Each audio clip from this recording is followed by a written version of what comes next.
तर दुसरीकडे नाशिकची जागा शिवसेनेलाच सुटेल असा विश्वास शिवसेना शिंदे पक्षाचे आमदार संजय शिरसाट यांनी व्यक्त केलाय। त्याचवेळी गिरीश महाजन संकटमोचक आहेत, त्यांनी शेपटीला चिंधी लावून महायुतीत व्यत्यय आणू नये असा टोलाही त्यांनी महाजनांना लगावलाय। ही जागा शिवसेनेची आहे, शिवसेनेला असावी। एकमेव तो खासदार आहे ज्यांनी लीड अत्यंत वाढवलेली। पहिल्यांदा निवडून आले जवळपास 2 लाखाच्या मताने, दुसऱ्यांदा निवडून आले जवळपास 2,90,000च्या मताने। आणि हा सगळा काही तेथील भौगोलिक परिस्थिती पाहता, राजकीय परिस्थिती पाहता ती जागा, नाशिकची जागा ही शिवसेनेला सुटेल असा माझा ठाम विश्वास आहे। गिरीश महाजन हा संकटमोचन आहे। तो शेपटीला मला नाही वाटत की पुन्हा काहीतरी चिंधी लावून लंका जाळाच्या भानगडीत पडेल।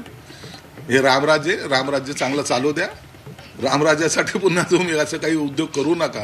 ही महायुती कायमस्वरूपी टिकेल याकडे प्रयत्न करा।